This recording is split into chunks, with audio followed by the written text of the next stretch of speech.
talks about all the stereotypes concerning girls and guys and how girls are seen as inferior to males.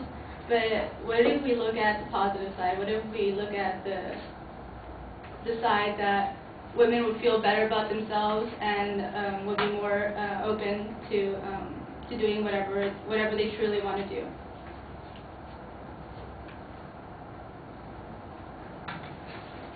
There's a quote from singleSexSchools.org that I really liked, and it says, "Precisely because girls are so diverse and boys are so diverse, single-sex schools offer unique education opportunities for girls and for boys." The opponent mentions a fact that 12 single-sex schools from 1998 to 2000 were closed because of lack of interest.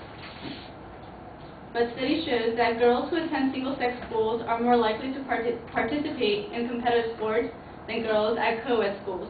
So how is that possible that there is loss of interest when girls can be completely themselves around each other and not having guys being there to either put them down or make them seem inferior in things such as sports?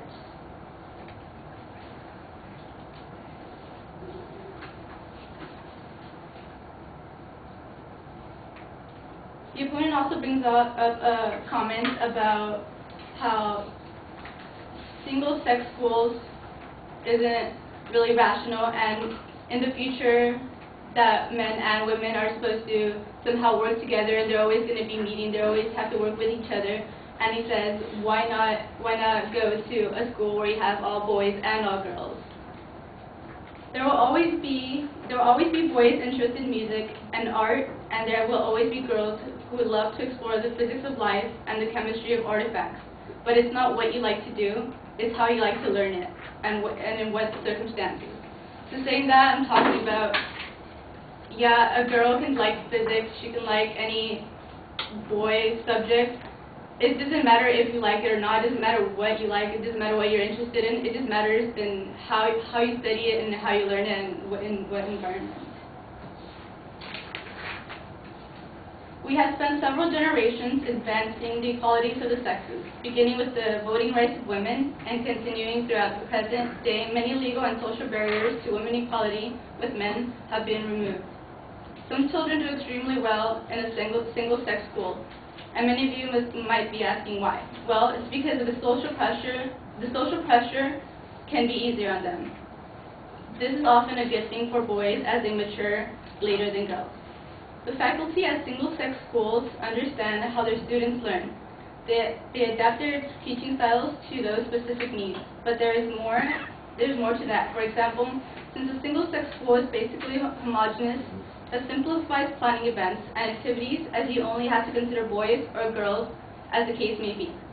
Boys tend to soften their competitive edge and become more collaborative in a single-sex setting. They can just be boys and not worry about what the girls might think. Boys enjoy poetry and playing in an orchestra as opposed to a marching band are the kind of things you will see in a boys' school. Girls drop their shyness and begin to take risks in a single-sex setting. They become more competitive, they embrace sports like field hockey and soccer without worrying about appearing like tomboys. 30 years ago, people believed that coeducation would somehow break down gender stereotypes, but that wasn't always the case.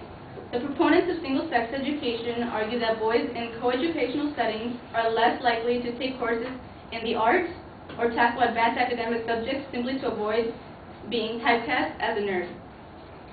Similarly, girls avoid math, science, and technology courses because they don't want to appear as tomboys. Now, we can also look at this from a peer, like if you're someone's friend, you can look at it that way. Or another thing, you can look at it as a parent, as a mother or as a father. Your child's happiness is one of the most important in selecting a school. Equally important is finding a school with inspiring, gifted teachers.